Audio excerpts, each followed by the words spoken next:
बिस्मिल्लाहिर्रहमानिर्रहीम। अस्सलामु अलैकुम दोस्तों, उम्मीद आप सब खैर-ओ-आफियत से होंगे। सुल्तान अलाउद्दीन ने अब अपनी जंगी तैयारियों की तकमील कर ली थी और अब वो गौर खान पर जरब लगाने के लिए बिल्कुल तैयार और मुस्तैद था। और इसी दौरान उसे दो अहम खबरें भी मिली। पहली गौर खान के मुतल्लिक थी। उसके मुखबिरों ने इंकशाफ किया कि जहां सुल्तान ने अपने लश्कर में इजाफा किया, वहां गौर खान ने भी पहले लश्कर की निस्बत लश्कर को इस्तेहकाम बख्शा है और लश्कर की तादाद भी बढ़ाई है। दूसरी खबर किसी कदर बुरी थी और वो तुर्किस्तान के बादशाह कशली खान से मुतल्लिक थी। सुल्तान को उसके मुखबिरों ने इत्तला दी कि कशली खान पर इन दिनों जंग का जुनून सवार है। उसने अपने लश्कर की तादाद में बेपनाह इजाफा कर लिया है और किसी भी वक्त वो अपने दो दुश्मनों में से एक को निशाना बना सकता है। ये दो दुश्मन गौर खान और अलाउद्दीन ख्वारज़म शाही थे। सुल्तान के मुखबिरों ने यह भी इत्तला कर दी थी कि जिस कदर लश्कर सुल्तान अलाउद्दीन और खिता के तुर्कों के बादशाह गौर खान के पास है, अगर उन दोनों लश्करों को मिलाया जाए तब भी कशली खान के पास जो लश्कर है वो तादाद में ज्यादा है। यह खबर यकीनन सुल्तान के लिए दिल शिकन थी, लेकिन फिलहाल उसने कशली खान की उस ताकत और कुव्वत को नजरअंदाज किया। सबसे पहले वो गौर खान पर जरब लगाते हुए अपनी गुज़िश्ता शिकस्त का इंतकाम लेने पर तुला हुआ था। लिहाजा सुल्तान 1 लाख के जर्रार लश्कर के साथ निकला और गौर खान के इलाकों का रुख किया। गौर खान के मुखबिरों ने भी अपने बादशाह को मुतला कर दिया था कि सुल्तान अलाउद्दीन उससे टकराने के लिए आंधी और तूफान की तरह उसके इलाकों में पेशकदमी कर रहा है। लिहाजा गौर खान भी सुल्तान की राह रोकने के लिए अपने लश्कर को लेकर आगे बढ़ा। इस तरह कोहिस्तानी सिलसिलों के पास दोनों लश्कर एक दूसरे के आमने सामने हुए। दोनों लश्कर पहले अपने पड़ाव दुरुस्त करने लगे थे। सुल्तान अलाउद्दीन ख्वारज़म शाह के लश्कर ने अपना पड़ाव पहले उस्तवार कर लिया। अपने लश्कर के सामने सुल्तान अपने सालारों के साथ आया। इतनी देर तक गौर खान भी बड़ी तेजी से अपने लश्कर का पड़ाव नस्ब करने में मसरूफ था। जब सारे सालार सुल्तान के पास लश्कर के सामने आ गए, तब सुल्तान ने उन्हें मुखातिब करके कहना शुरू किया, मेरे अजीज साथियों, गुज़िश्ता जंग जिसमें गौर खान के हाथों हमें पसपाई का सामना करना पड़ा था, उसमें मुझसे एक गलती हुई थी। मैं समझता हूं ये उसी गलती का खमियाजा भुगतना पड़ा था। यहां तक कहने के बाद सुल्तान अलाउद्दीन ख्वारज़म शाह जब लम्हा भर के लिए खामोश हुआ, तब शहाबुद्दीन मसूद ने उसकी तरफ देखते हुए कहना शुरू किया, सुल्तान मोहतरम, कैसी गलती? इस पर सुल्तान ने इंतहाई गौर से शहाबुद्दीन की तरफ देखा और कहने लगा, शहाबुद्दीन, गुज़िश्ता जंग में तुम्हें और मंसूर को लश्कर के 2 अलहदा हिस्सों का सालार मुकर्रर किया गया था। मैं समझता हूं मुझे ऐसा नहीं करना चाहिए था। माजी में जब कभी भी तुम दोनों ने मिलकर दुश्मन के खिलाफ अपनी कार्रवाइयां की, तुम्हें कामरानी और फतहमंदी नसीब होती रही। इस बार भी मैं चाहता हूं कि लश्कर की तकसीम कुछ ऐसे अंदाज में की जाए कि तुम दोनों लश्कर के एक ही हिस्से में रहो। सुल्तान जब खामोश हुआ तो तब शहाबुद्दीन के चेहरे पर हल्का सा तबस्सुम नमूदार हुआ और कहने लगा, सुल्तान मोहतरम, ये सब वहम की बातें हैं, हमें इन पर यकीन नहीं रखना चाहिए। इस मौके पर अगर आप मुझे कुछ कहने की इजाजत दे तो मैं कहूं। सुल्तान ने घूरने के अंदाज में शहाबुद्दीन की तरफ देखा, फिर शिकायत आमेज लहजे और शिकवा भरे अंदाज में कहने लगा, शहाबुद्दीन, मैंने तुम्हें पहले भी कई बार कहा है, इस तरह की गुफ्तगू मुझसे ना किया करो। अगर तुम कुछ कहना चाहो तो कहने के लिए तुमको मुझसे इजाजत तलब करने की जरूरत नहीं है। शहाबुद्दीन, तुम्हारी हैसियत अब मेरे बेटों से बढ़कर है। तुमने जो एहसान मुझ पर किया है, मेरा अपना भी होता तो वो ऐसा ना करता। तुमने अपने आप को दुश्मन की कैद में रखकर मेरी रिहाई का सामान किया। ऐसी जानिसारी का मुजाहिरा हर कोई नहीं करता। लिहाजा मैं तुमसे कहता हूं, जब कभी भी तुम मुझसे कुछ कहना चाहो तो बिला झिझक कह दिया करो। सुल्तान जब खामोश हुआ तो तब शहाबुद्दीन कहने लगा, सुल्तान मोहतरम, खुदावंद को मंजूर हुआ तो इस बार गौर खान के लश्कर को हम इबरत खेज शिकस्त देंगे। जहां तक लश्कर की तकसीम का ताल्लुक है तो मैं एक तजवीज पेश करता हूं। मुझे उम्मीद है उस पर अमल करके हम कामयाब व कामरान रहेंगे। सबसे पहले चंद दस्ते एक छोटे सालार की कमानदारी में अपने पड़ाव की हिफाजत पर मुतय्यन किए जाएंगे। उसके बाद बाकी लश्कर को भी बराबर हिस्सों में तकसीम कर लिया जाएगा।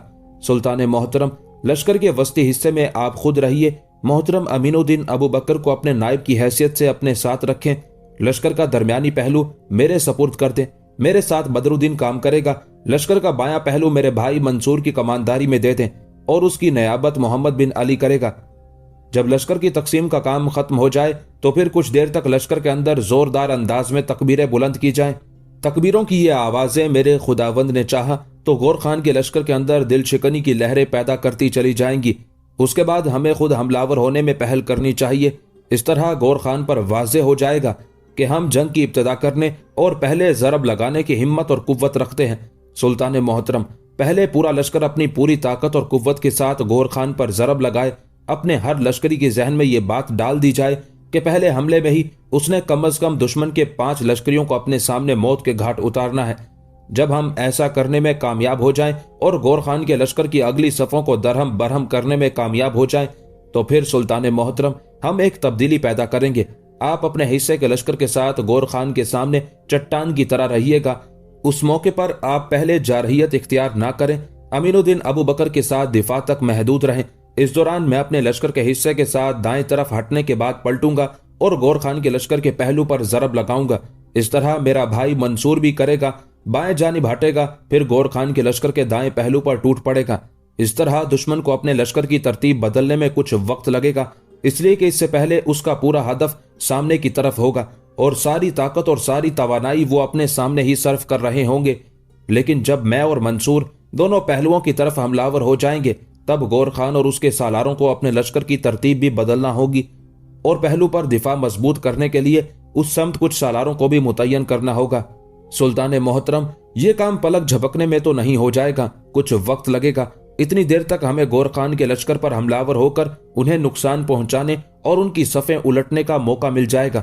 जिस वक्त मैं दाएं जानिब से और मंसूर बाएं पहलू से हमलावर होगा और गौर खान के सालार पहलू की तरफ से अपनी तंजीम दुरुस्त कर रहे होंगे, उस वक्त आपको चाहिए कि अमीनुद्दीन अबू बकर के साथ पुरजोश अंदाज में तकबीरें बुलंद करते हुए आप सामने की तरफ से अपने हमलों में तेजी पैदा करते हुए दुश्मन को पीछे धकेलना शुरू कर दे।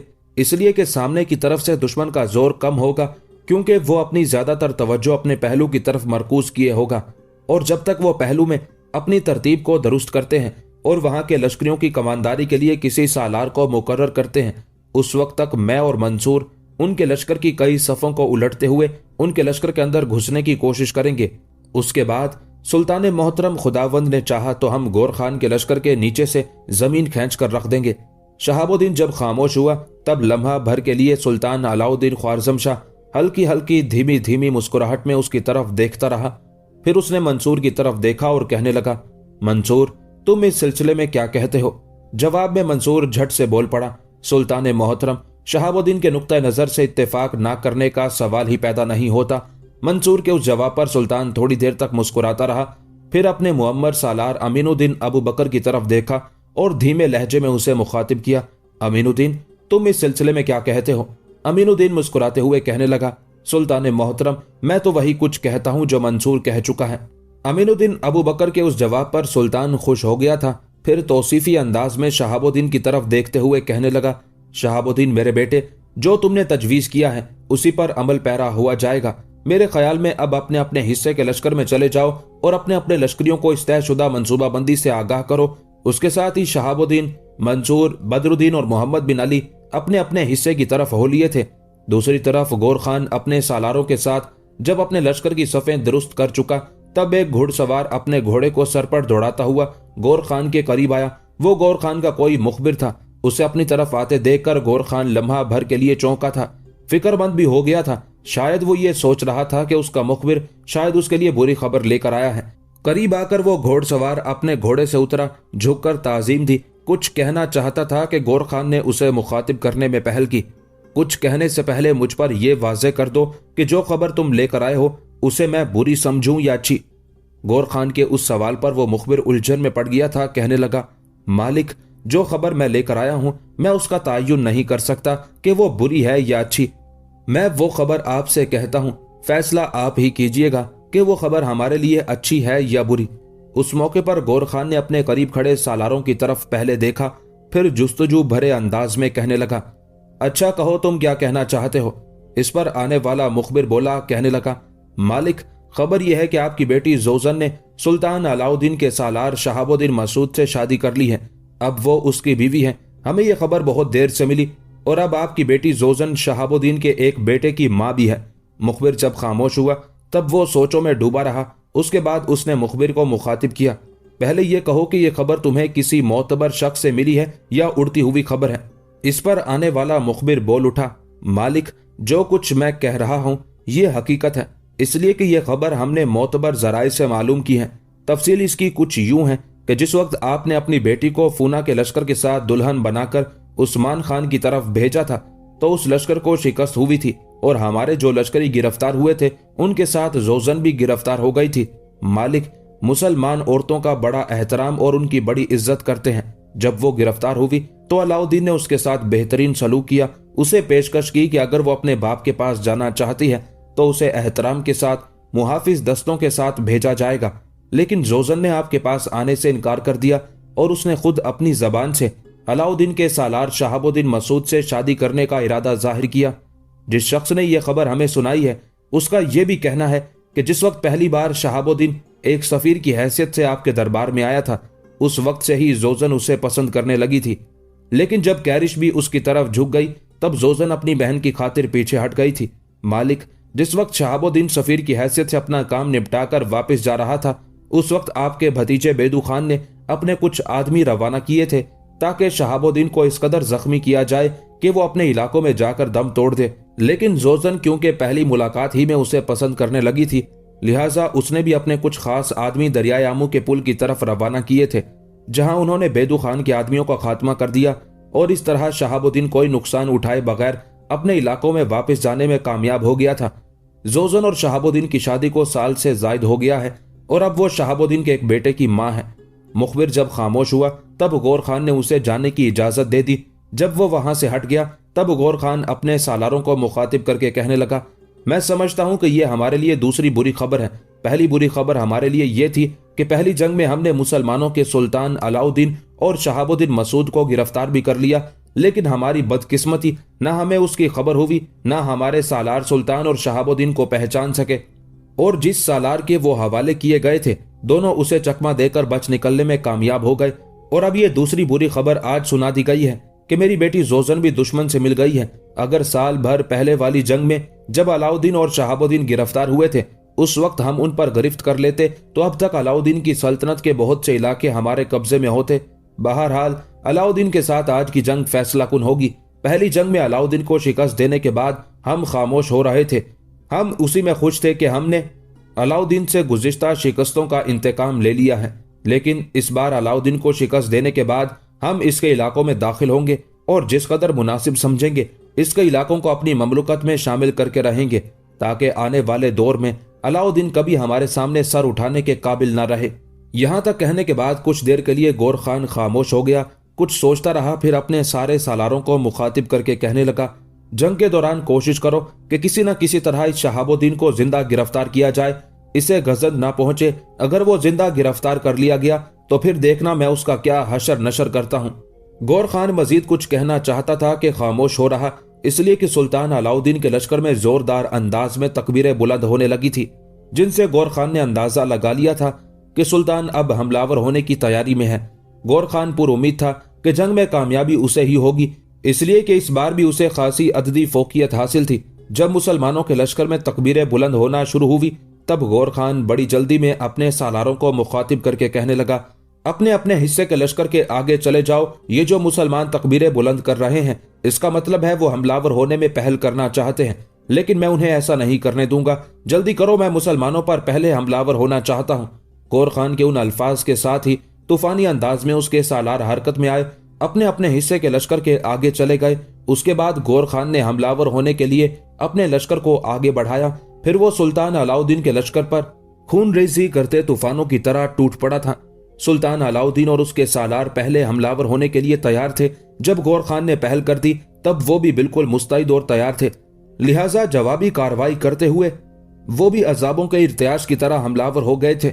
दोनों लश्कर बुरी तरह एक दूसरे से टकराए थे। दोनों तरफ के लश्करी मौजों की शोरीदा आवाजों की तरह आवाजें बुलंद करते हुए पूरा अजाब शब के लम्हों की तरह एक दूसरे पर हावी होने की कोशिश करने लगे थे। मैदान जंग के अंदर बड़ी तेजी से सजा व जजा और मौत व हयात की कशमकश का एक ना खत्म होने वाला सिलसिला शुरू हो गया था। कुछ देर तक दोनों लश्कर इंतहाई होलनाक अंदाज में टकराते रहे, यहां तक कि सुल्तान अलाउद्दीन के लश्कर में तब्दीली पैदा होनी शुरू हुई। सबसे पहले लश्कर में शहाबुद्दीन ने तकबीरें बुलंद की। उन तकबीरों से शायद सुल्तान और मंसूर को इशारा देना था कि वो अपने काम की इब्तिदा करने लगा है। लिहाजा उन तकबीरों के साथ ही शहाबुद्दीन अपने लश्कर को लेकर मजीद दाएं जानिब हटा। उसके बाद वो बर्क की सी तेजी के साथ आगे बढ़ा और गौर खान के लश्कर के बाएं पहलू पर कर्ब खेजियों के खोलते बहर की तरह हमलावर हो गया था। अपने पहले ही हमले में शहाबुद्दीन ने गौर खान के लश्कर की कई सफों को उलट पलट कर रख दिया था। क्योंकि गौर खान के लश्करी उस गैर मुतवक्के हमले के लिए तैयार नहीं थे, लिहाजा पहले तो उनकी सफों के अंदर अबतरी और अफरा तफरी सी बर्पा हुई।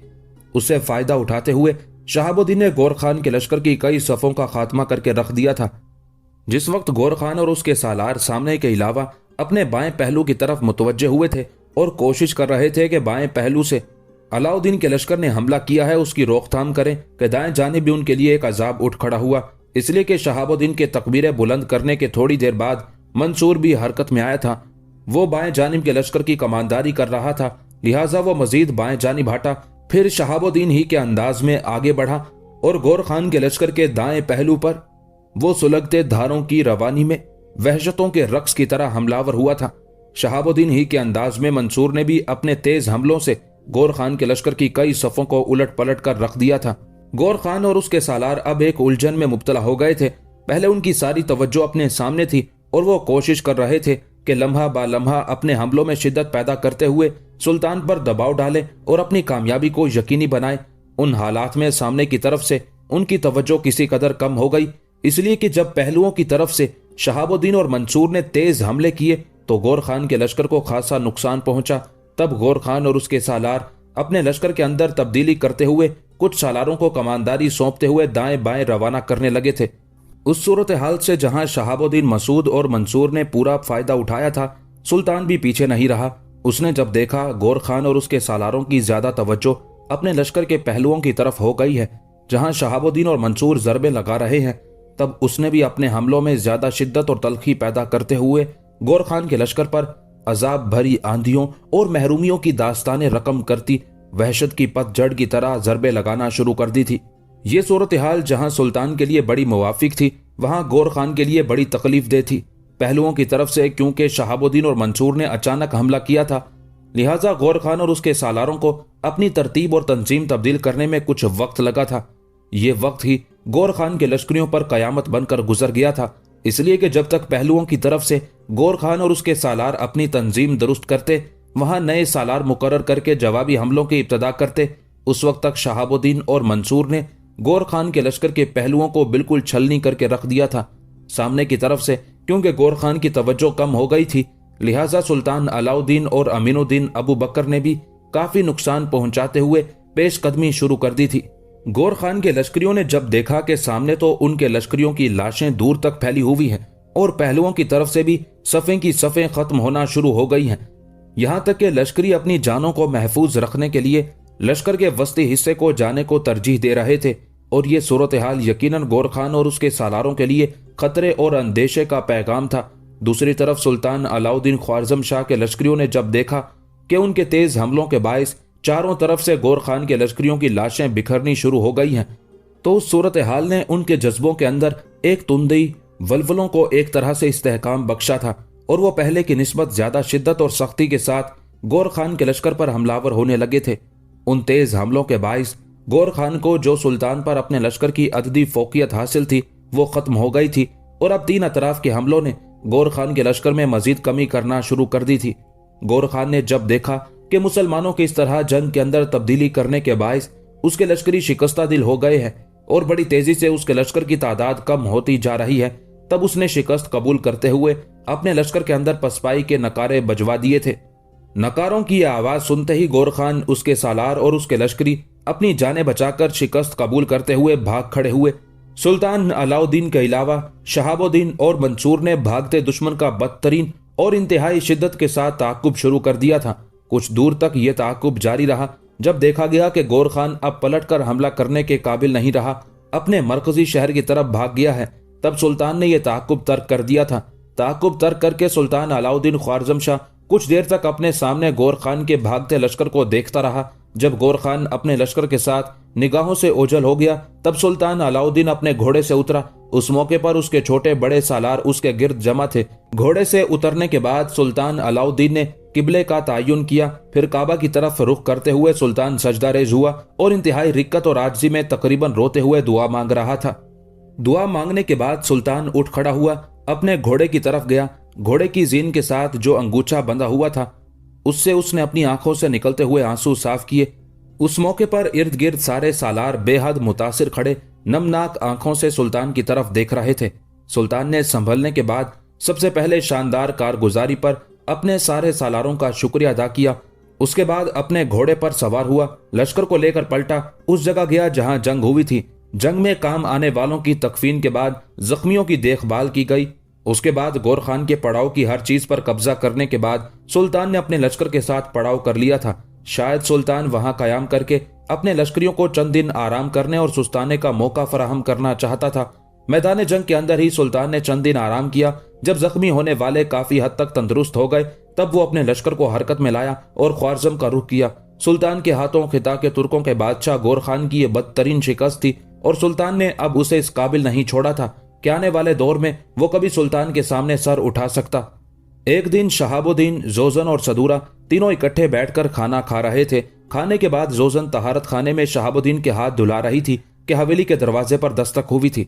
शहाबुद्दीन उठ खड़ा हुआ। जोजन ने अपने कंधे पर रखा हुआ अंगूछा शहाबुद्दीन की तरफ बढ़ाया। शहाबुद्दीन ने उससे हाथ साफ किए, फिर जोजन की तरफ देखते हुए कहने लगा, दरवाजे पर किसने दस्तक दी है? मैं देखता हूं कौन है। जो ही शहाबुद्दीन तहारत खाने से निकलकर सदर दरवाजे की तरफ बढ़ा, दूसरे कमरे से सदूरा भी निकल आई और शहाबुद्दीन को मुखातिब करके कहने लगी, किसी ने दरवाजे पर दस्तक दी है। इस पर शहाबुद्दीन मुस्कुराते हुए कहने लगा, मैं हाथ धोकर दरवाजा खोलने ही जा रहा था। आगे बढ़कर जब शहाबुद्दीन ने हवेली का दरवाजा खोला तो दरवाजे पर सुल्तान अलाउद्दीन के मुहाफिज दस्तों का एक लश्करी खड़ा था। शहाबुद्दीन को देखते ही वो बोल उठा, अमीर शहाबुद्दीन, सुल्तान ने आपको फिलफौर कसर में तलब किया है। सारे सालार और अमायदीन सल्तनत भी वहां जमा हो रहे हैं। उस लश्करी के उन अल्फाज पर शहाबुद्दीन चौंका था। गौर से उसकी तरफ देखते हुए उसने पूछ लिया, खैरियत तो है? खैरियत है, फिक्रमंदी की कोई ऐसी बात नहीं है। उस लश्करी ने मुस्कुराते हुए कहना शुरू किया था, दरअसल आज 2 कासिद हमारे शहर में दाखिल हुए हैं।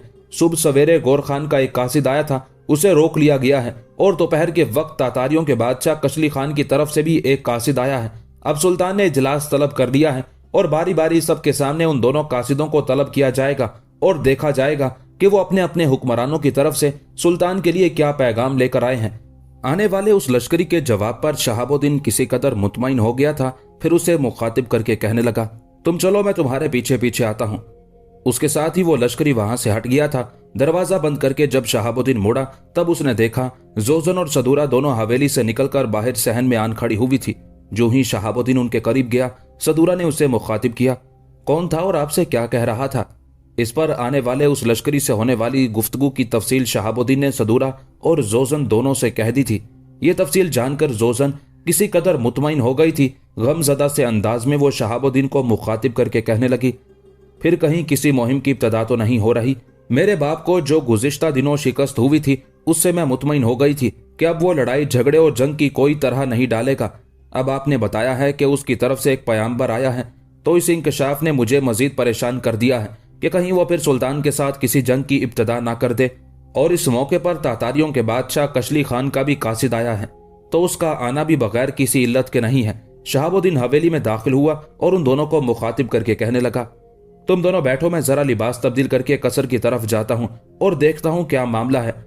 उसके साथ ही सदूरा ने आगे बढ़कर शहाबुद्दीन को लिबास निकाल कर दिया था। शहाबुद्दीन ने लिबास तब्दील किया और वो हवेली से निकल गया था।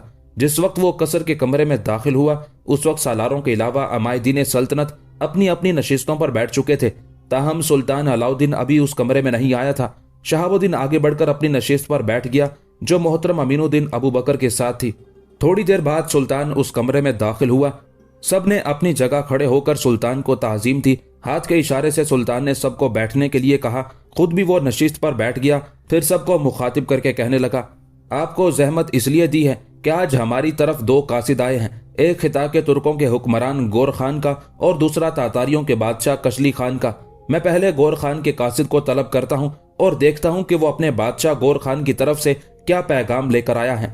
सारे सालारों ने जब उससे इत्तेफाक किया तब अलाउद्दीन ने अपने चौबदार को हुक्म दिया कि गौर खान के कासिद को पेश किया जाए। चौबदार वहां से हट गया था। थोड़ी देर बाद वो उसी कमरे में गौर खान के कासिद को लेकर आया था। कासिद सुल्तान के सामने आया। सुल्तान को उसने अपने अंदाज में ताजीम दी। जब वो सीधा खड़ा हुआ तब सुल्तान ने उसे मुखातिब किया, तुम अगर गौर खान के कासिद बनकर आए हो तो कहो मेरे लिए उसकी तरफ से क्या पैगाम लेकर आए हो। कासिद ने गला साफ करते हुए कहना शुरू किया था, सुल्तान मोहतरम, अपने बादशाह गौर खान की तरफ से आपके लिए खैर सिगाली का पैगाम लेकर आया हूं और साथ ही कुछ अंदेशे भी हैं जो आपकी खिदमत में पेश करने हैं। दरअसल तातारियों के बादशाह कशली खान ने अपनी अस्करी ताकत और कुव्वत में बेपनाह इजाफा कर लिया है। उसके पास इस वक्त कम से कम 4 से 5 लाख के करीब जंगजू हैं जिन्हें वो किसी भी वक्त हरकत में ला सकता है। जो खबरें अब तक हमारे मुखबिरों ने गौर खान तक पहुंचाई हैं उनके मुताबिक कशली खान अपनी तैयारियों को आखिरी शक्ल दे चुका है और अब वो अपनी किसी मुहिम की इब्तिदा करना चाहता है। ज्यादा शवाहिद इस बात के मिले हैं कि वो पहले हमारे खिलाफ हरकत में आएगा, हम पर हमलावर होगा और हमसे फवायद हासिल करने के बाद वो आपको भी अपना हदफ बनाएगा, इसलिए कि सिर्फ गौर खान और आपकी ममलुकत की सरहदें कशली खान के इलाकों से मिलती हैं। कशली खान ने क्योंकि अपने लश्कर में बेपनाह इजाफा कर लिया है, लिहाजा अपनी उस ताकत और कुव्वत के घमंड और गरूर में वो मुहिम जोई पर उतरा हुआ है। जहां तक मुखबिरों का ख्याल है, पहले वो गौर खान को अपना हदफ बनाकर फवायद हासिल करेगा, उसके बाद वो आपकी तरफ मुतवज्जे होगा। हमारे बादशाह गौर खान ने जो पैगाम देकर मुझे आपकी तरफ रवाना किया है वो कुछ इस तरह है कि हम दोनों कुव्वतों को मिलकर कशली खान का मुकाबला करना चाहिए और अगर हम अकेले अकेले कशली खान से टकराए तो कशली खान की कुव्वत ऐसी है कि वो फर्दन फर्दन दोनों कुव्वतों को दबोच कर रख देगा। इस बिना पर गौर खान ने आपके नाम ये पैगाम भिजवाया है कि आप कशली खान के खिलाफ हमारे बादशाह गौर खान की मदद करते हैं तो फिर गौर खान खिराज की वो रकम जो आप उसके लिए मुकर्रर करेंगे आपको सालाना अदा करता रहेगा। गौर खान के कासिद का ये पैगाम भी बड़ा अजीबो गरीब था। इससे पहले सुल्तान अलाउद्दीन ख्वारज़म शाह और उसके अबाव अजदाद गौर खान को खिराज अदा किया करते थे और अब सुल्तान अलाउद्दीन ख्वारज़म शाह ने गौर खान की ताकत और कुव्वत को इस कदर कुचल मसल दिया था कि वो खुद सुल्तान को खिराज देने के लिए आमादा नजर आ रहा था। यहाँ तक कहने के बाद वो कासिद खामोश हो गया था। सुल्तान ने हाथ के इशारे से उसे खाली नशिस्त पर बैठने के लिए कहा तो वो कासिद खुशी और सुकून का इजहार करते हुए वहां बैठ गया था। फिर सुल्तान ने अपने सारे सालारों को अपने करीब बुला लिया था। जब सालार उसके करीब हुए तो बड़ी राजदारी में उसे मुखातिब करते हुए सुल्तान कहने लगा, गौर खान के कासिद ने जो कुछ कहा है वो तुम लोग भी सुन चुके हो। गौर खान से हमने अपनी गुज़िश्ता शिकस्त का इंतकाम भी ले लिया है और उसकी अस्करी कुव्वत भी काफी हद तक तोड़ कर रख दी है। इस बिना पर वो अब हमें खिराज देने के लिए तैयार है। जहां तक कशली खान का ताल्लुक है तो ये हकीकत है कि उसने अपनी ताकत और कुव्वत में इजाफा कर लिया है। हम कशली खान से टकराने में पहल नहीं करेंगे और अगर उसने अपनी तरफ से हमें अपना हदफ बनाने में पहल की तो फिर हम सर पर कफन बांधकर उसके सामने आएंगे और उसे हरीस नजरों से अपने इलाकों की तरफ देखने की इजाजत नहीं देंगे। कासिद ने जो पैगाम दिया है वो पैगाम सुनकर जो फैसला मैंने किया है वो गौर से सुनो। मैं चाहता हूं कि फिलहाल मामले को अधूरा छोड़ा जाए। इस कासिद से मैं ये कहता हूं कि तुम फिलहाल अपने मरकजी शहर अखलाक चले जाओ। जब कशली खान ने ऐसी कार्रवाई करने की कोशिश की तो हम अपना लश्कर लेकर निकलेंगे और देखेंगे वो किस समत रुख करता है, उसे रोकने की कोशिश करेंगे। इसलिए कि उसके बाद मैंने कशली खान के कासिद को भी बुलाना है और यह भी देखना है कि वो क्या पैगाम लेकर आया है। सुल्तान की उस तजवीज से उसके सालारों ने इत्तेफाक किया था, लिहाजा सालार सुल्तान के कहने पर फिर अपनी नशिस्तों पर बैठ गए थे। फिर सुल्तान ने गौर खान के कासिद को मुखातिब किया, तुम वापस जाकर अपने बादशाह से कहना कि वो वक्त आने दो जब कशली खान हम दोनों में से किसी एक को अपना हदफ बनाएगा। हम उसकी कार्रवाइयों पर निगाह रखने के लिए अपने मुखबिर मुकर्रर करेंगे और जब वो अपने लश्कर के साथ हरकत में आएगा तो हम भी अपना लश्कर लेकर निकलेंगे और फिर देखेंगे कि कशली खान किसके खिलाफ क्या कार्रवाई करता है। अब तुम जा सकते हो। सुल्तान के ये अल्फाज सुनकर गौर खान का कासिद वहां से निकल गया था और उसके बाद सुल्तान ने कशली खान के कासिद को तलब किया था। जवाब में सुल्तान के चौबदार ने कशली खान के कासिद को सुल्तान के सामने लाकर खड़ा कर दिया था। जब सुल्तान ने सवालिया अंदाज में कशली खान के कासिद की तरफ देखा तब कासिद बोल उठा, सुल्तान मोहतरम, मुझे हमारे बादशाह कशली खान ने आपकी तरफ रवाना किया है। आप जानते हैं माजी में गौर खान ने हमारे बहुत से इलाकों पर यलगार करते हुए उन पर कब्जा कर लिया था और हमारा बादशाह कशली खान अब अपने वो इलाके वापस लेना चाहता है। पहले हमारी अस्करी ताकत कमजोर थी लेकिन अब हमने अपनी अस्करी कुव्वत को अपने अरूज पर पहुंचा दिया है। इस बिना पर हम अपने इलाके वापस लेने का इरादा कर चुके हैं। अपने बादशाह कशली खान की तरफ से जो पैगाम मैं आपके लिए लेकर आया हूं वो ये है कि कशली खान ने आपके लिए कहला भेजा है कि अगर आप हमारे और गौर खान के दरमियान मुतवक्के जंग के दौरान गौर खान के खिलाफ हमारी मदद करें तो गौर खान के जिन इलाकों पर हमारा कब्जा होगा उनमें से निस्फ हिस्सा आपको दे दिया जाएगा। सुल्तान ने उस कासिद को भी मुतमईन कर दिया और उसे यह कहकर फारिग कर दिया कि कशली खान से जाकर कहे कि मुतमईन रहे, जैसा वो चाहता है वैसा ही होगा। गौर खान और कशली खान के उन दोनों कासिदों और सुल्तान के नाम पैगाम से मुतल्लिक मौरखीन लिखते हैं, दरअसल तुर्किस्तान का तातारी हुक्मरान कशली खान खिता के तुर्कों की माजी में दस दराजियों से बहुत तंग था। जब उसे मालूम हुआ कि सुल्तान अलाउद्दीन ख्वारज़म शाह के हाथों गौर खान को सख्त हजीमत उठाना पड़ी है और यह कि बुखारा और समरकंद जैसे बड़े शहर अब गौर खान की बजाय अलाउद्दीन के पास हैं, तो कशली खान ने सोचा कि खिता के तुर्कों से बदला लेने का ये बड़ा मौजू वक्त आ गया है। इसी बिना पर उसने सुल्तान को कहला भेजा कि आप इस मौके पर तुर्कान खिता के खिलाफ मेरी इमदाद करें तो मफ्तूहा इलाके से निस्फ हिस्सा आपको दे दिया जाएगा। दूसरी तरफ गौर खान भी अपने मुखबिरों के जरिए कशली खान के उन इरादों से आगाह हो चुका था। उसने भी सुल्तान से इमदाद की दरख्वास्त की और बतौर खिराज एक भारी रकम अदा करने का वादा किया था। चुनाचे उन हालात में सुल्तान अलाउद्दीन ने दोनों को इमदाद का वादा देकर मुतमईन कर दिया था। दरअसल गौर खान और कशली खान दोनों के खिलाफ सुल्तान अलाउद्दीन अपने मतलब की सियासत चल रहा था। उसने फैसला किया था कि जब कशली खान गौर खान पर हमलावर होने के लिए निकलेगा तो सुल्तान खुद भी अपना लश्कर लेकर निकलेगा और कशली खान और गौर खान दोनों के लश्कर के करीब ही कहीं अपने लश्कर के साथ पड़ाव करेगा और जब दोनों कुव्वतें आपस में टकराएंगी तो उन दोनों में से जिसका पल्ला भारी होगा सुल्तान उसकी मदद करेगा और उससे फवायद हासिल करने की कोशिश करेगा। ये फैसला करने के बाद सुल्तान कशली खान की तरफ से कोई कदम उठाने का इंतजार करने लगा। आखिर कशली खान अपना लश्कर लेकर निकला। दूसरी तरफ गौर खान को भी कशली खान की आमद और हमलावर होने की खबर मिल गई थी, लिहाजा वो भी अपना लश्कर लेकर अपने सरहदी इलाकों की तरफ रवाना हुआ था। इस तरह दोनों लश्कर एक दूसरे के सामने पड़ाव कर गए थे। तीसरी तरफ सुल्तान को भी उसके मुखबिर पल पल की खबरें पहुंचा रहे थे, लिहाजा सुल्तान भी अपना लश्कर लेकर निकला और जिस जगह कशली खान और गौर खान दोनों ने अपने अपने लश्कर का पड़ाव कायम किया था उन दोनों से जरा फासले पर उसने भी अपने लश्कर का पड़ाव कायम कर लिया था। कशली खान और गौर खान दोनों सुल्तान से पहले वहां पहुंचे थे, एक दूसरे के सामने पड़ाव कर चुके थे। पहले पहुंचने के बाद दोनों ही सुल्तान की इमदाद का इंतजार करने लगे थे। गौर खान अपनी तरफ से यह तवक्को लगाए हुए था कि सुल्तान आएगा, उसका साथ देगा और कशली खान को शिकस्त होगी। दूसरी तरफ कशली खान भी यही सोच रहा था कि जब सुल्तान आएगा तब वो जंग की इब्तिदा करेगा ताकि उसका साथ दे और इस तरह गौर खान के खिलाफ अपनी फतहमंदी को यकीनी बनाए। इस तरह दोनों ही गलत फहमी में थे कि सुल्तान उनके साथ आकर शामिल हो और वो जंग करे, क्योंकि दोनों फरीक अपनी जगह यही समझे बैठे थे कि सुल्तान उनकी इमदाद के लिए आया है, जबकि तीसरी तरफ सुल्तान का मुद्दा और उसका नजरिया ही कुछ और था। वो तो चाहता था कि पहले वो दोनों एक दूसरे से टकराएं और जब सुल्तान अंदाजा लगाएगा कि किसका पल्ला भारी है तो सुल्तान उसका साथ देकर उससे फवायद हासिल करने की कोशिश करेगा। जब सुल्तान अपने लश्कर के साथ वहां पहुंच गया तब भी दोनों यही ख्याल करने लगे कि जंग की इब्तिदा करना चाहिए और जब जंग की इब्तिदा हो गई तब सुल्तान उनकी मदद के लिए हरकत में आएगा। चुनाचे कशली खान के लश्कर की तादाद ज्यादा थी और उसे गौर खान के अलावा सुल्तान अलाउद्दीन ख्वारज़म शाह पर भी एक तरह से अददी फोकियत थी, लिहाजा उसने हमलावर होने में पहल करने का इरादा कर लिया। चुनाचे कशली खान गौर खान पर हमलावर हुआ। दोनों लश्करियों के दरमियान खौफनाक जंग की इब्तिदा हो गई थी, जबकि सुल्तान अलाउद्दीन मसलहत अंदेशी के तहत एक तरफ रहा।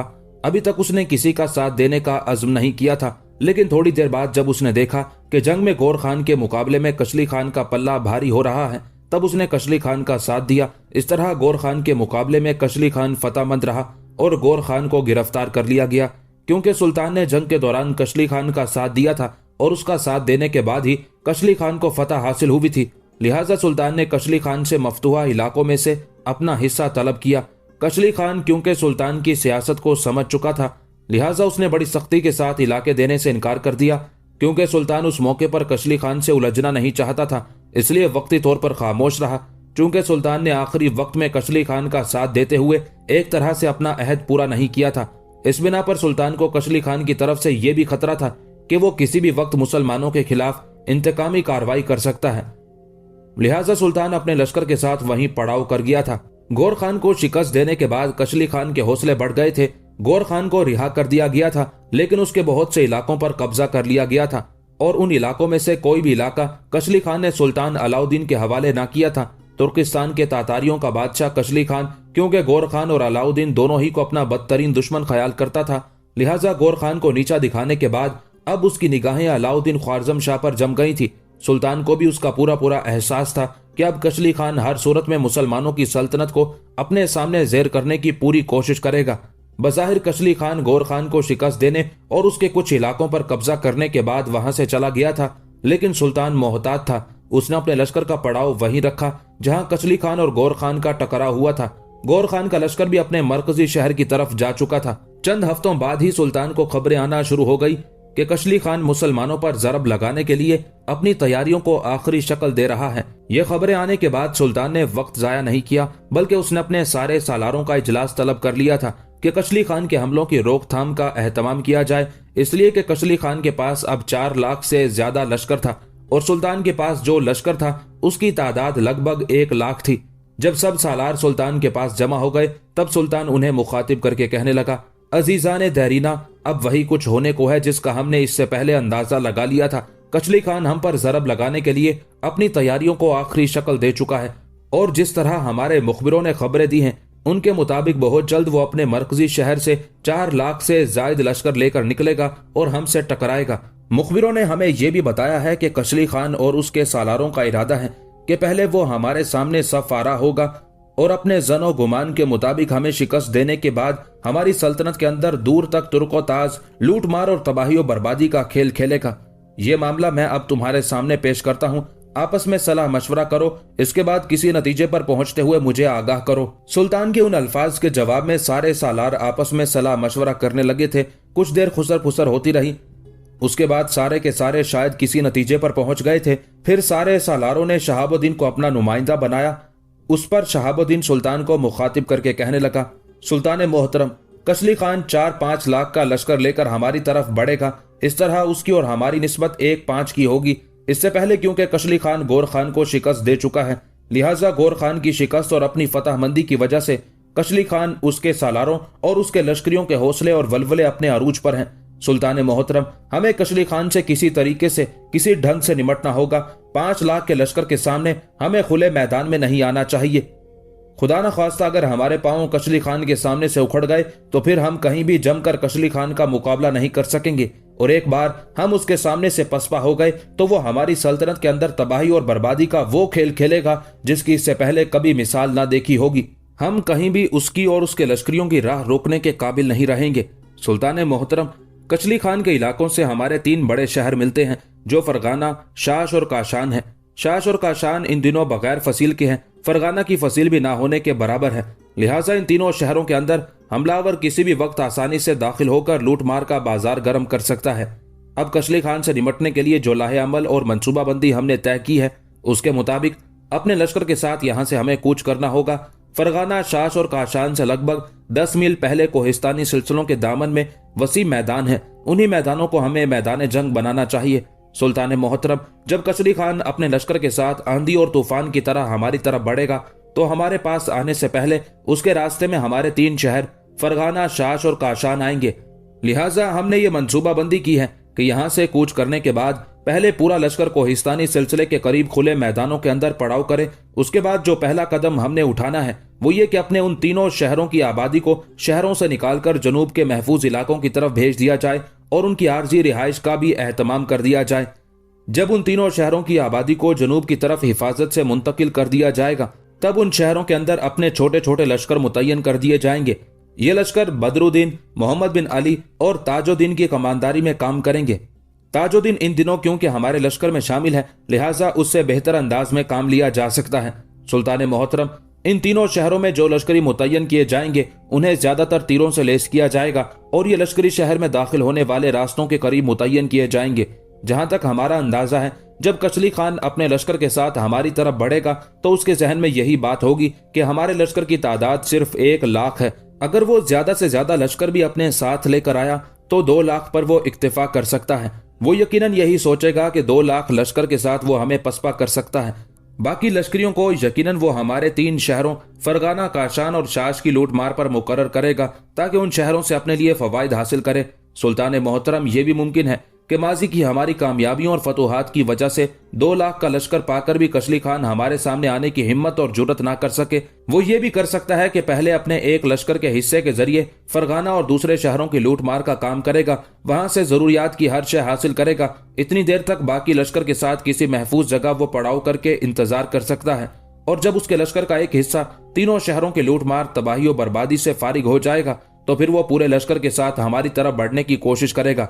लेकिन हमने उसे ऐसा नहीं करने देना। हमने उस वक्त से ही उसकी तबाही और बर्बादी के दर खोलने शुरू कर देने हैं जिस वक्त वो हमारे तीनों शहरों का रुख करेगा।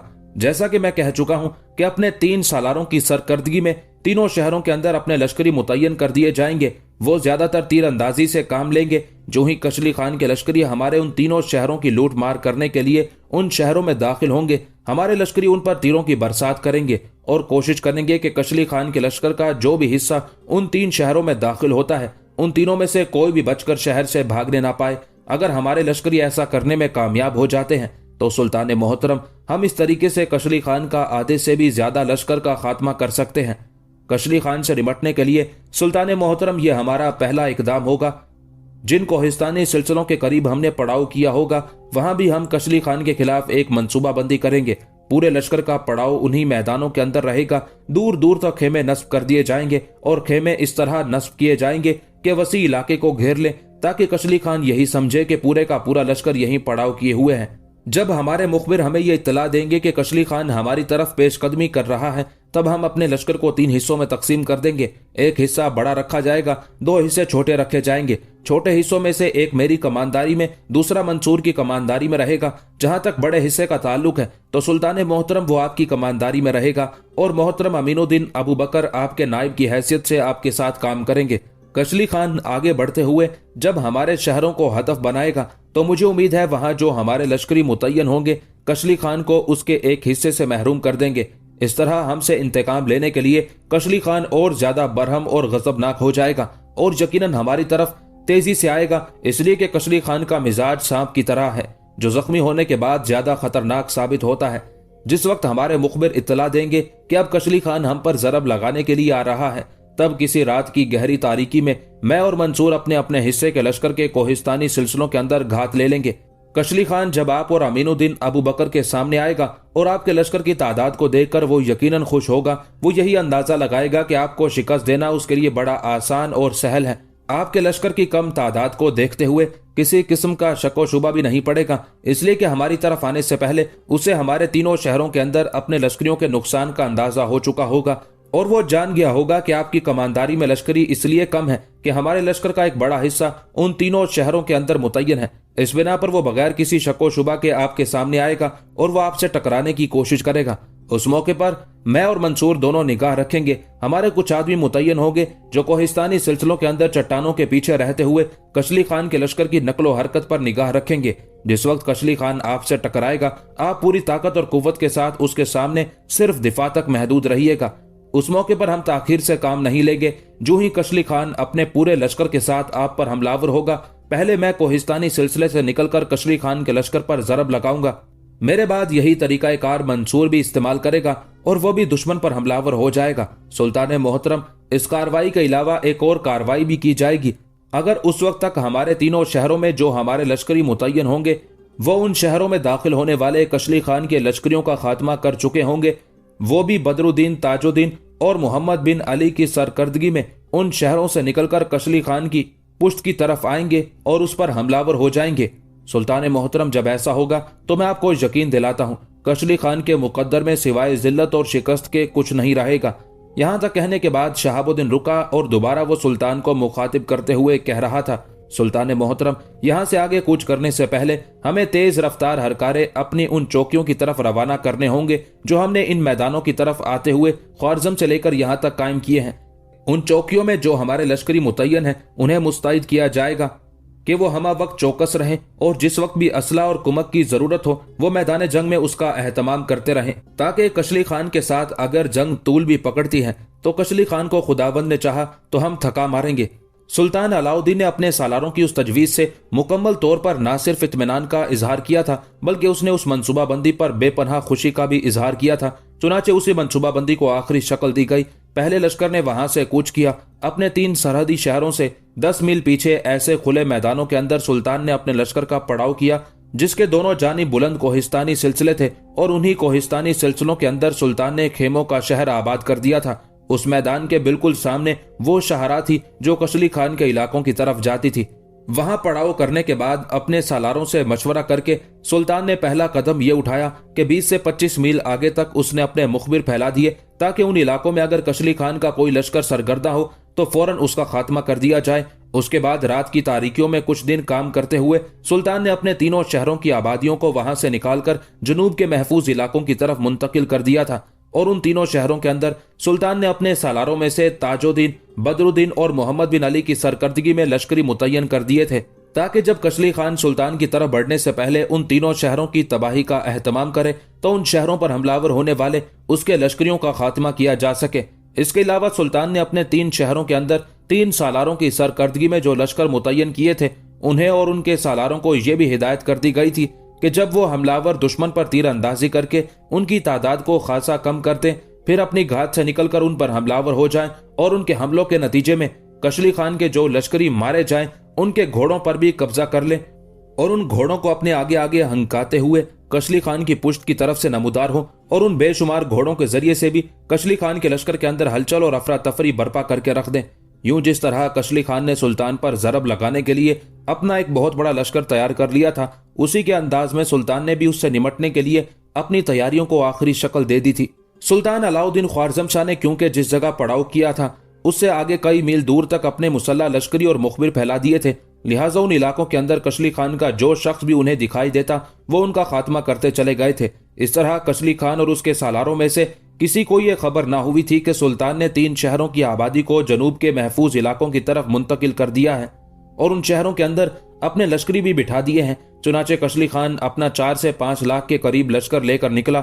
इस दफा वो बड़े घमंड और तकब्बुर में था, इसलिए कि उसे फख्र था कि जो लश्कर लेकर वो निकला है, इतना बड़ा लश्कर अलाउद्दीन ख्वारजम शाह और गौर खान दोनों के पास ना था।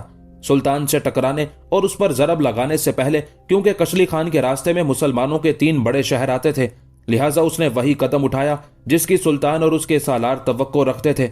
अपने लश्कर का एक बड़ा हिस्सा लगभग 3 लाख लश्करियों पर मुश्तमिल था।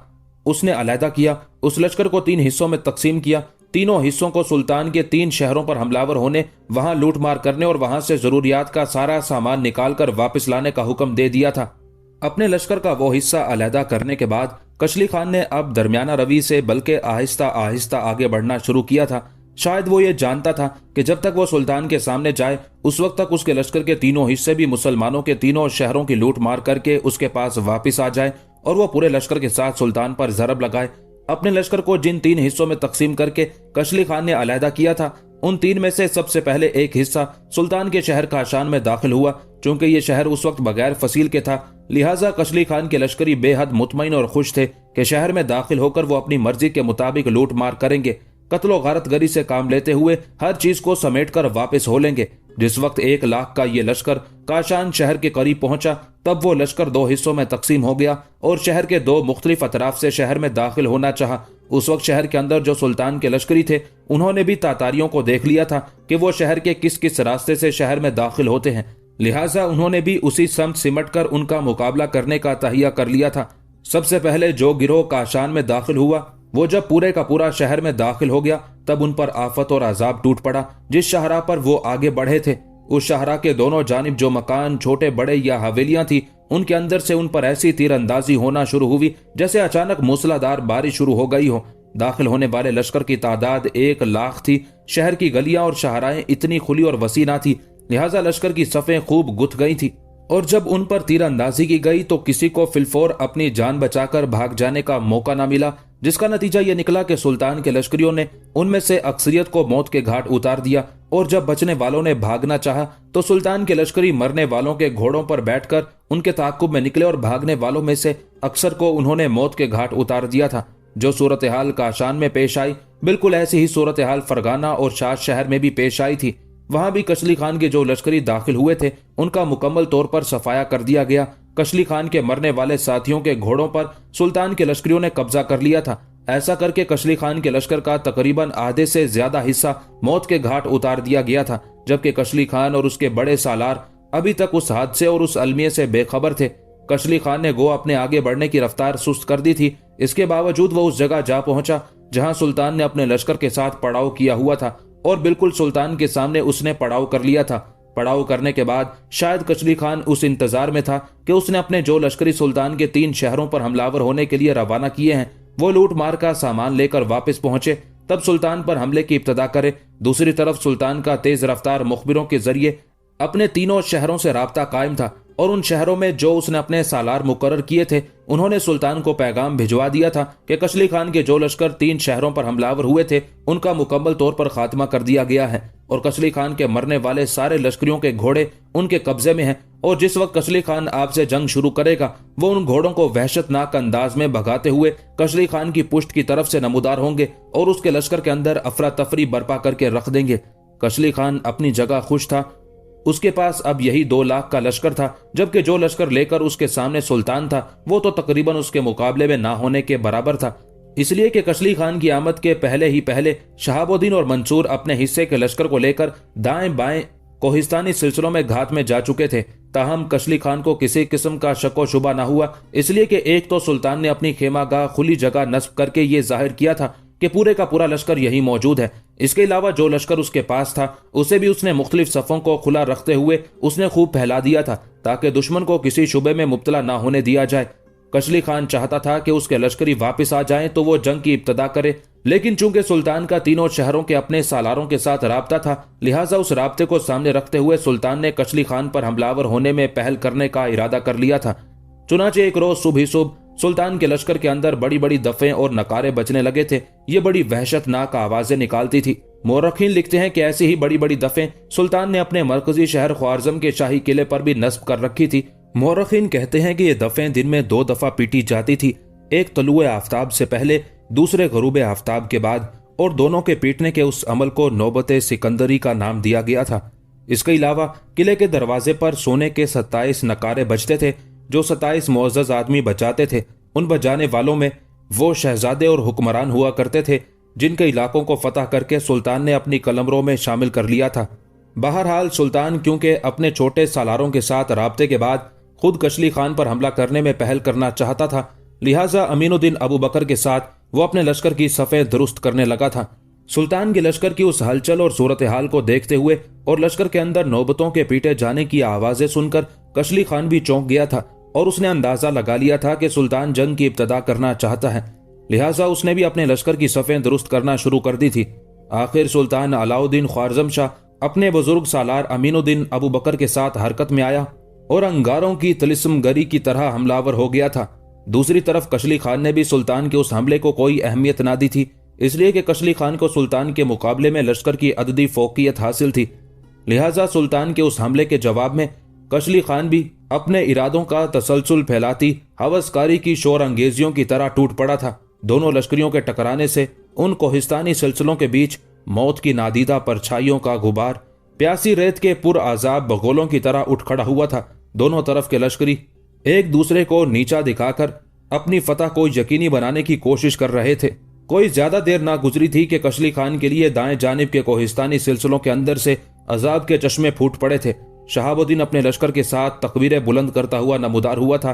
फिर देखते ही देखते वो कशली खान के एक पहलू पर आखिरी शदीद ज़रब लगाते आग और खून के हेजान की तरह हमलावर हो गया था। यह हमला यकीनन कशली खान, उसके सालारों और लश्करियों के लिए अचानक और उम्मीद के खिलाफ था। वो अभी उन्हीं सोचों में था कि नए हमलावरों का सद्देबाब कैसे करना चाहिए कि बाएं तरफ से भी उनके लिए अजाब टूट पड़ा। मंसूर शहाबुद्दीन ही के अंदाज में तकबीरें बुलंद करता हुआ अपने हिस्से के लश्कर के साथ नमूदार हुआ था, और वो भी कशली खान के लश्कर के दूसरे पहलू पर हमलावर हो गया था। कशली खान, उसके सालार और लश्करी अब यही ख्याल कर रहे थे कि सुल्तान अलाउद्दीन को मजीद कुमक पहुंच गई है, और फिर मजीद ये कि सामने की तरफ से अब तक सुल्तान सिर्फ दिफा तक महदूद था, अब उसने भी जारहियत इख्तियार कर ली थी। वो भी अमीनुद्दीन अबू बकर के साथ कशली खान के लश्कर की सफ़ों की सफ़ें उलटने लगा था। उन 3 अतराफ के हमलों के बायस कशली खान और उसके सारे सालारों का तकब्बुर, उनका सारा गरूर जाता रहा, और अब उनकी हालत बड़ी तेजी से बेकल बातिन जहनी मुफलिसी और बेराहत मंजिलों से भी ज्यादा बदतर होना शुरू हो गई थी। लेकिन बात यहीं तक खत्म नहीं हो गई।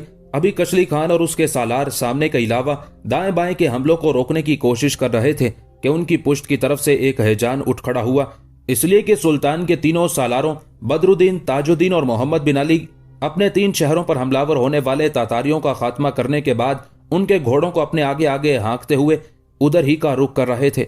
कशली खान और उसके सालारों को पुष्ट की तरफ से आने वाले उस तूफान की उस वक्त खबर हुई जब सुल्तान के तीनों सालार अपने घोड़ों को आगे आगे भगाते हुए कशली खान के पड़ाव को रोनते हुए करीब आ गए थे। और फिर वो बेसवार घोड़े कशली खान के लश्कर में शामिल हो गए। इतने ज्यादा घोड़े जब कशली खान के लश्कर में शामिल हुए तो उनकी रफ्तार तो खत्म हो गई थी, लेकिन कशली खान के लश्कर की तरतीब और नज्मो जब्त को उन्होंने दरहम बरहम करके रख दिया था। उस मौके पर कशली खान अपने लश्कर के वस्ती हिस्से में बड़े जोर से चीखते चिल्लाते हुए अपने लश्करियों का हौसला बढ़ाते हुए नए अंदाज में हमलावर होने की तरगीब दे रहा था। लेकिन अब उसके लश्कर में मुकम्मल तौर पर बदनज़मी और अफरा तफरी फैल गई थी। बेसवार के जो घोड़े उसके लश्कर में शामिल हुए थे उन्होंने उसके लश्करियों की नकलो हरकत और उसके हमलावर होने के अंदाज को एक तरह से मुंजमद करके रख दिया था। उस मौके पर कशली खान के लिए एक और मुसीबत उठ पड़ी। दाएं तरफ से हमलावर होने वाला शहाबुद्दीन अपने लश्कर के उस हिस्से के साथ कशली खान के पहलू को रोनता हुआ वस्ती हिस्से तक पहुंच चुका था और उस वक्त कशली खान जोर जोर से चीखते चिल्लाते हुए अपने लश्करियों का हौसला बढ़ा रहा था। शहाबुद्दीन ने उसे देख लिया था, लिहाजा अब उन दस्तों के साथ शहाबुद्दीन ने कशली खान का रुख किया था। कशली खान के इर्द गिर्द जो उसके मुहाफिज दस्ते थे उन्होंने भी भांप लिया था कि मुसलमानों का सालार अपने दस्तों के साथ बराह रास्त कशली खान पर हमलावर होना चाहता है। लिहाजा उन्होंने कशली खान की हिफाजत का इंतजाम करते हुए उसके गिर्द एक हिफाजती हिसार सा बना लिया था ताकि कोई कशली खान को कोई गजन ना पहुंचा सके। लेकिन शहाबुद्दीन अपने दस्तों के साथ कशली खान के इर्द गिर्द बनने वाले हिसार पर इस तरह हमलावर हुआ था जिस तरह खस्ता और पुरानी फसील पर बड़ी बड़ी मंजरीकों की संगबारी होती है और फसील जमीन बोस होती चली जाती है। ऐसे ही अंदाज में शहाबुद्दीन ने अपने लश्करियों के साथ कशली खान के गिर्द बनने वाले हिसार पर जब जरब लगाई तो उसने कशली खान के हिफाजती हिसार को खत्म करना शुरू कर दिया था और अब वो लम्हा बा लम्हा कशली खान के करीब तर होता चला जा रहा था। शायद शहाबुद्दीन ने आज़म कर लिया था कि वो कशली खान का खात्मा करेगा ताकि आने वाले दौर में तातारियों की तरफ से मुसलमानों के लिए कोई खतरा ना रहे। कशली खान भी शहाबुद्दीन को अपनी तरफ बढ़ते देख चुका था, लिहाजा अपने चंद जानिसारों के साथ वो उसका मुकाबला करने और अपना दिफा करने के लिए तैयार हो गया था। इतनी देर तक शहाबुद्दीन उसके सर पर पहुंच गया था। शहाबुद्दीन के दस्ते कशली खान के मुहाफिजों से उलझ गए थे जबकि शहाबुद्दीन ने बराह रास्त कशली खान पर जरब लगाना शुरू कर दी थी। कशली खान ने उस मौके पर अपने आप को दिफा तक महदूद रखा था। उस मौके पर शहाबुद्दीन ने कशली खान को मुखातिब किया और कहने लगा, कशली खान, मैं सुल्तान अलाउद्दीन का सालार शहाबुद्दीन मसूद हूँ। अब जबकि मैं तुम तक पहुंच गया हूं तो याद रखना, मैं तुम्हारा खात्मा किए बगैर और तुम्हारी गर्दन काटे बगैर नहीं टलूंगा, चाहे मेरी अपनी जान ही क्यों न चली जाए। शहाबुद्दीन मसूद का नाम सुनकर कशली खान पर लर्जा तारी हो गया था, इसलिए कि वो सुल्तान के सालार शहाबुद्दीन की जुर्रत दलेरी से खूब वाकिफ और आगाह था। जब उस पर इंकशाफ हुआ कि उस पर हमलावर होने वाला शहाबुद्दीन है तो उस पर एक तरह से आसाब शिकनी और एक तरह का खौफ तारी हो गया था।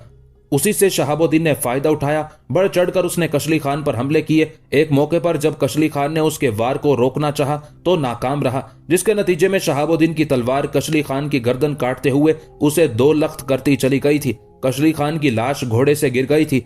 उस मौके पर कई तातारी भी शहाबुद्दीन पर हमलावर हुए थे। शहाबुद्दीन अपना दिफा कर रहा था, लेकिन कई तातारियों की तलवारें उस पर भी बरस गई थी। ताहम जो तातारी उस पर हमलावर हुए थे उनके इर्द गिर्द जो शहाबुद्दीन के लश्करी थे वो जवाबी कार्रवाई करते हुए उन पर हमलावर हुए और उनका खात्मा करके रख दिया था। लेकिन इतनी देर तक उन्होंने शहाबुद्दीन को खूब जख्मी कर दिया था। गो शहाबुद्दीन बड़े खूनख्वार अंदाज में अपना दिफा करते हुए जारहियत पर भी उतरा रहा, मगर हमलावर तातारी क्योंकि ज्यादा थे लिहाजा उनके हमलों के बायस शहाबुद्दीन के गहरे घाव भी आए थे। उसके बाद शहाबुद्दीन अपने घोड़े को एड़ लगाते हुए सख्त जख्मी होने के बावजूद तातारियों के अंदर मौत का खेल खेलने लगा था। इतनी देर तक तातारियों के लश्कर के अंदर कशली खान के मारे जाने की खबर भी फैल गई थी। कशली खान के लश्करी पहले ही 3 तरफा हमलों के बायस एक हैजान के आलम में मुब्तला थे। बाद में जब पुष्ट की तरफ से भी उन पर हमला हो गया और उनके अंदर फालतू घोड़े भी घुस आए तब उनकी सारी कारकर्दगी ही खत्म होकर रह गई और फिर चारों तरफ से मुसलमानों ने उनका कत्लेआम शुरू कर दिया था। इसके बावजूद वो कशली खान के उभारने पर मैदान जंग में जमे रहे थे। अब जबकि कशली खान के मरने की खबर उनके अंदर फैली तो तातारी सर पर पांव रखकर भाग खड़े हुए। सुल्तान ने अपने सालारों और लश्करियों के साथ इस खूनख्वार अंदाज में उनका ताकुब किया कि तातारियों के भागने वाले लश्कर की अक्सरियत को मौत के घाट उतार दिया गया था। अब तक किसी सालार या लश्करी को यह खबर ना हुई थी कि शहाबुद्दीन बुरी तरह जख्मी है, ना ही उसने किसी को उसका एहसास होने दिया था। जब दुश्मन का ताकुब किया गया तब भी उसने उस ताकुब में सरगर्मी में हिस्सा लिया, यहाँ तक कि जब ताकुब खत्म हुआ तब शहाबुद्दीन अपने घोड़े से गिर गया था। उस मौके पर जिन लश्करियों ने उसे घोड़े से गिरते हुए देखा था वो बड़ी बेचैनी और बेताबी से उसकी तरफ लपके उसे संभाला देने लगे थे। शहाबुद्दीन का लिबास खून से तर था, जिस्म पर अनगिनत जख्म थे और वो जिस्मानी तौर पर नातवानी का इजहार करते हुए निढाल हो रहा था। शहाबुद्दीन के इस तरह गिरने की खबर लश्कर में फैलने लगी, यहाँ तक कि एक तरफ से मंसूर अपने घोड़े को सर पर दौड़ाता हुआ आया। जहां जमीन की नंगी पीठ पर शहाबुद्दीन लेटा हुआ था वहां छलांग लगाकर मंसूर अपने घोड़े से उतरा। शहाबुद्दीन की हालत देखते हुए वो बदहवास सा हो गया था। जो लश्करी शहाबुद्दीन को सहारा दे रहे थे उन्होंने जब मंसूर को आते देखा तो उसे शहाबुद्दीन के बुरी तरह जख्मी होने की तला दी। मंसूर शहाबुद्दीन की पुश्त पर गया, उसके पीछे बैठ गया, उसे अपनी गोद में समेटा, उसकी खून आलूद पेशानी पर एक तवील बोसा दिया, फिर दुखी गम आलूद आवाज में कहने लगा, मेरे अजीज भाई, हिम्मत न हारना। तुमने बड़े बड़े सरकशों, बड़े बड़े सूरमाओं को अपनी तलवार की नोक पर रखा, नातवानी को अपने करीब न आने देना। तुम्हारा भाई इस वक्त तुम्हारे साथ है। उसके साथ ही तेज आवाज में मंसूर ने कुछ लश्करियों को हुक्म दिया कि तबीब को लेकर आए। इस पर 2 लश्करी भागते हुए वहां से हट गए थे। जब वो लश्करी तबीब को लाए तब तबीब के साथ खुद सुल्तान अलाउद्दीन सालारों में से अमीनुद्दीन अबू बकर, बदरुद्दीन मोहम्मद बिन अली और ताजुद्दीन शामिल थे। सुल्तान अलाउद्दीन ख्वारजम शाह शहाबुद्दीन की हालत देखते हुए होंठ काटने लगा था, उसकी आंखों में नमी उतर आई थी। इतनी देर तक तबीब आगे बढ़ा और मंसूर को मुखातिब करके कहने लगा, अमीर को जमीन पर लिटा दें ताकि मैं इनके जख्मों का जायजा ले सकूं और इनके लिए मरहम पट्टी का सामान कर सकूं। तबीब के कहने पर मंसूर ने शहाबुद्दीन को जमीन पर लिटा दिया था। तबीब जख्मों का जायजा लेता रहा, साथ ही साथ उसके चेहरे पर गम और मायूसी के आसार भी गहरे होते चले गए थे। तबीब की हालत को सुल्तान ने भी भांप लिया था, लिहाजा सुल्तान शहाबुद्दीन के करीब जमीन पर बैठ गया। सारे सालार भी इर्द गिर्द जमा हो गए थे। फिर सुल्तान ने शहाबुद्दीन को मुखातिब करते हुए कहना शुरू किया, ऐ फर्जंदे मेहरबान, इस तरह जिंदगी में पहली बार मैं तुम्हें पत्थरों के नगर में रूठी उम्मीदों की तरह गमजदा देख रहा हूं, तो तुम्हारी ये हालत मेरे बेटे मेरे लिए इंतहा दर्जे की तकलीफ दे है। सुल्तान मजीद कुछ कहना चाहता था कि उस मौके पर हल्का सा तबस्सुम शहाबुद्दीन के लबों पर नमूदार हुआ। फिर उसने नहीफ और कमजोर सी आवाज में सुल्तान को मुखातिब करते हुए कहना शुरू किया, सुल्तान मोहतरम, मैंने तुर्किस्तान के हुक्मरान कशली खान का खात्मा कर दिया है। अब उनकी तरफ से कोई और कशली खान वहशी तमाशे दिखाने हमारी धरती को मैला, हमारे मुआशरे को खून आलूद करने के लिए नहीं उठेगा। अब कोई ऐसा कशली खान हमारे सामने नहीं आएगा जो बेज़मीर इंसानों के अंबोह में हमारी तमन्नाओं के शहर मिस्मार करे, हमारे सितारों की दरख्शानी को मांद करके रखे। यहां तक कहते कहते शहाबुद्दीन की आवाज बिल्कुल मांद और नहीफ सी हो गई थी। उसकी हालत देखते हुए सुल्तान की आंखें भीग गई थी। सुल्तान बुरी तरह होंठ काट रहा था और सुल्तान की तरफ देखते हुए जिस कदर सालार और लश्करी वहां खड़े हुए थे वो जारो कतार रोने लगे थे। उस मौके पर सुल्तान ने अपने आप को संभालते हुए शहाबुद्दीन को मुखातिब किया, मेरे अजीज बेटे, हिम्मत कर, तू तो दूसरों का हौसला बढ़ाने वाला था। तबीब तेरे जख्मों की मरहम पट्टी करता है, तू ठीक हो जाएगा। सुल्तान जब खामोश हुआ तब बड़ी नातवानी में शहाबुद्दीन ने सिर्फ 2-1 बार नफी में गर्दन हिलाई। उसके बाद दुख भरे अंदाज में उसकी आवाज सुनाई दी थी, सुल्तान मोहतरम, जर्द रुतों के हयोले मेरे सामने रक्स करने लगे हैं। कज़ा के लर्जा रंग मेरी हस्ती को रेजा रेजा, मेरी रूह और जिस्म के हिसार को तोड़ने लगे हैं। मौत मुझे एक दूसरे नगर की तरफ बुला रही है। मेरी मताए जान का असासा लुटने वाला है। सुल्तान मोहतरम, मेरी जिंदगी की कहानी, मेरी जीस्त की दास्तान खत्म हुई। शहाबुद्दीन के उन अल्फाज पर इर्द गिर्द खड़े सालार और लश्करी बुरी तरह रोने लगे थे। सुल्तान ने अपनी आंखें खुश की, थोड़ी देर तक अजीब से अंदाज में शहाबुद्दीन की तरफ देखता रहा। कुछ कहना चाहता था कि शहाबुद्दीन की आवाज पहले से भी ज्यादा मध्यम और नहीफ सी होकर सुनाई थी। सुल्तान मोहतरम, मेरी 2 बीवियां और 2 बेटे हैं। आप जानते हैं कि मेरा कोई भाई बंद, मेरा कोई अजीजो अकारिब, माँ बाप, रिश्तेदार नहीं है। मेरी आपसे गुजारिश है कि वक्त की बेसबाती और दुख के समंदर में उन चारों को कर्ब की सदियों की कहानी, अजाबों का किस्सा, सजाओं की दास्तान और बदतरीन तकदीर का नोहा ना बनने दीजिएगा। मेरी आपसे इल्तमास है कि मेरे बाद उनके गमों का मुदावा कीजिएगा। अगर हो सके तो मेरे बच्चों की परवरिश। यहां तक कहते कहते शहाबुद्दीन रुक गया था। उसकी आंखों से चंद आंसू बह निकले थे। उसकी हालत देखते हुए सुल्तान उस पर झुका, उसकी पेशानी पर तवील बोसा दिया। उसके बाद दुख भरे अंदाज में सुल्तान कह रहा था, मेरे बच्चे, मेरी खुदावंदे कुद्दूस से दुआ है कि वो तुम्हें तंदुरुस्त कर दे। अपनी बीवियों, अपने बच्चों से मुतालिक फिक्रमंद ना होना, वो मेरे खानदान का एक हिस्सा है।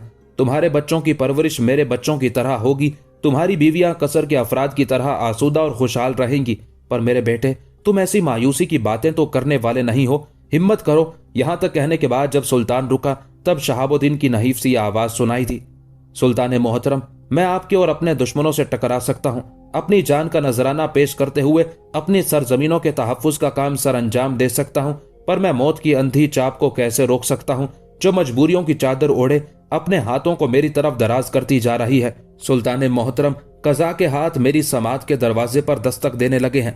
मेरे बदन के सारे साजों पर कज़ा की मिजराब ज़रब लगा रही है। सुल्तान मोहतरम, यहां तक कहते कहते शहाबुद्दीन रुक गया था। उसकी आवाज पहले ही धीमी होती जा रही थी। उससे आगे वो कुछ ना कह सका।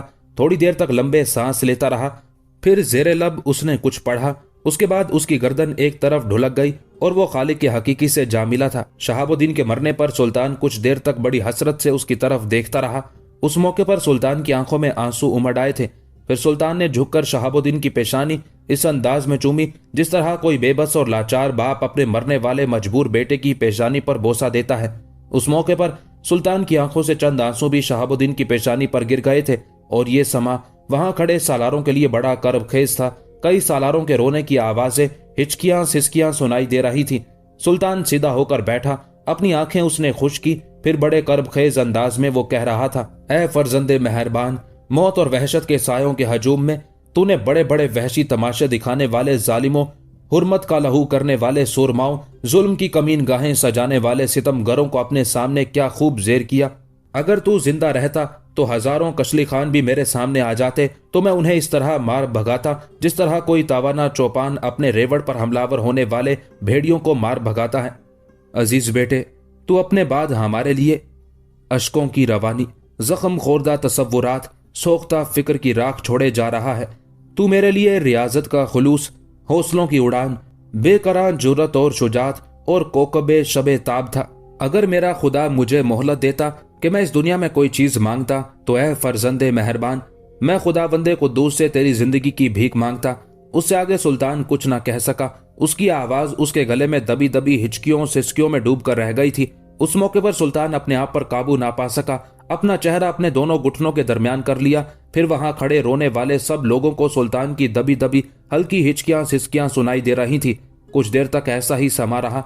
फिर सुल्तान संभला खड़ा हुआ और मंसूर की तरफ देखते हुए कहने लगा, मंसूर, शहाबुद्दीन की लाश उठाओ और पड़ाव की तरफ ले चलो। जख्मियों की देखभाल करने के बाद यहाँ कयाम नहीं किया जाएगा। शहाबुद्दीन की लाश को बग्गी में डालने के बाद फिलफौर ख्वारजम का रुख किया जाएगा।